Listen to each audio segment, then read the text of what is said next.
I've admired you as somebody who's always believed in something and gone after it and done it.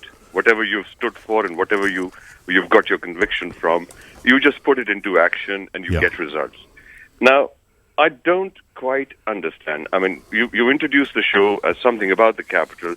I mean, okay, fine. You're entitled to your opinion as Boris Johnson. If you want David Cameron to have a second vote, that's, that's fine. You want to talk about Syria. But as Mayor of London, would you want to make it your business? I'd reckon not. But anyway, that's by the If by. I move I to understand a question, you. I understand what you're saying, Zahid. You're saying, why am I? Yes. Well, The thing is, you're not really known for handing out olive branches. So why would you want to bail out David Cameron?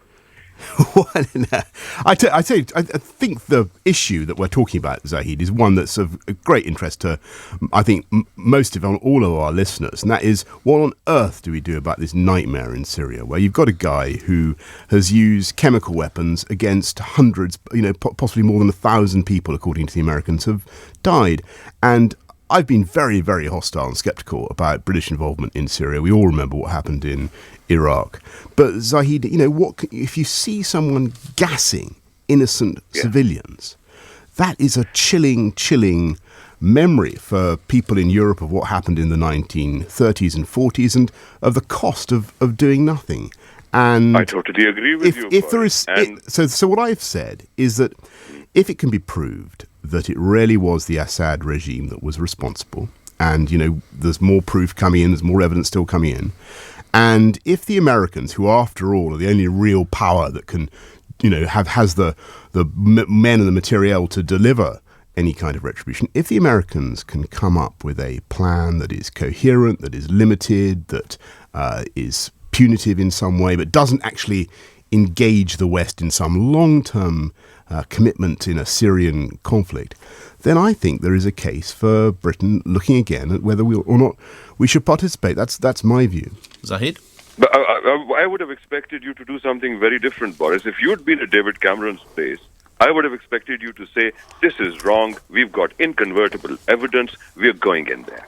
Well, I see what you mean, Zahid. Okay, but that period. I don't know. I don't know whether we have. Let's let the mayor answer, Zahid. Back to you in a second, Mr. Mayor. That's very interesting, Zahid. But I don't know, and maybe you have better information than me about this. But I don't know whether we actually these days have the unilateral capability ourselves as Britain to deliver that kind of result in what I think is a very heavily fortified area of Damascus. I mean, as far as I understand it, Assad's air defences are very sophisticated. You'd need, quite a complex operation. I'm not sure that Britain can do it on its own, and that may be a sad reflection of what has happened to British defence spending over the last decades. How come David Cameron got it so spectacularly wrong, Mr. Mayor? Well, you say that, Nick, but in the end, what's happened? The vote. The Tory party rebelled in a way that hasn't been seen for years. He suffered the biggest impact. What do you want me to say? Well, I think there's been a lot. He got it so wrong? I think there's been a lot of exaggeration and hyperbole about this. I really do. I was. What, you think he got it right? I was reading the papers on the morning of Friday morning. Britain has been reduced to a mere, nothing. There's nothing. Paddy Ashdown was depressed. Paddy Ashdown. He was finding it difficult to be British. Paddy Ashdown was finding it difficult to be British. He was more than normally depressed, and for Paddy Ashdown, that is saying something. A man who passes most days in a state of moderate gloom. I mean, he was even more cast down than normal. Yeah. And and then. I think if you look at what happened in the almost immediately, everyone's we're globally irrelevant. The Americans will do it without us. The French are now the number one ally of the Americans, and Monsieur Hollande is going to be leading the campaign in Damascus. Actually, complete stuff and nonsense. Okay, so you think David Cameron played a blinder? I think David Cameron has been in the lead on this from the beginning. I think that he was absolutely critical in getting President Obama to focus on this.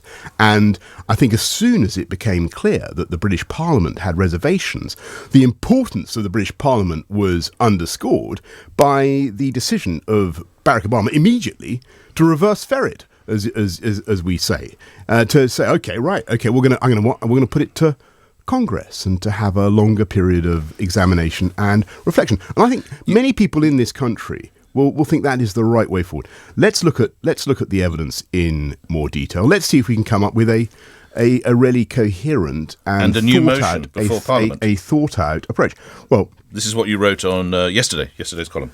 That may not be necessary if Congress, after all, votes it down. If Barack Obama can't deliver the votes on the Hill, and he can't get Washington to behind him to back military action, then I think there's probably nothing will happen. Well, hang on. Earlier in this piece, if on the other hand, you dashed off on Sunday afternoon, you said that we cannot allow this to go unpunished. Yeah. If on the other hand, as I think more likely, if you just let me finish. As I think more likely, the Americans do vote for action, which is would be their tradition. I mean, the Americans have a horror of appeasement, of bowing.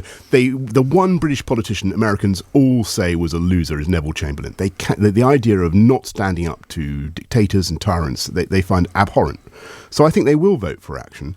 And in those circumstances, yes, I think it would be appropriate for us to look at what new evidence there is, look at what the Americans are actually proposing, see whether it's coherent, see whether it's limited, see whether it's commensurate with what has happened, see whether it would deliver a plausible outcome, and then yes, I think it would be reasonable in those circumstances for Parliament to think again. Because the one person who is really on the spot in this actually is the Labour leader Ed Miliband. Now, how did Mr. Miliband fare? I think he was absolutely catastrophic. I think everybody, all the commentary I read suggested he made one of the worst speeches people have seen in a major debate of that kind.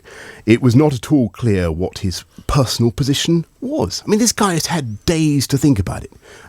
What is the position of Ed Miliband in the matter of doing something about Syria? Is it do something or do nothing? Now, he's sort of going around claiming that he's the victor of the do nothing party, but actually he's simultaneously saying that he's prepared to do something. Well, which is it? He needs to make up his mind. And lastly, what will bombing Syria achieve?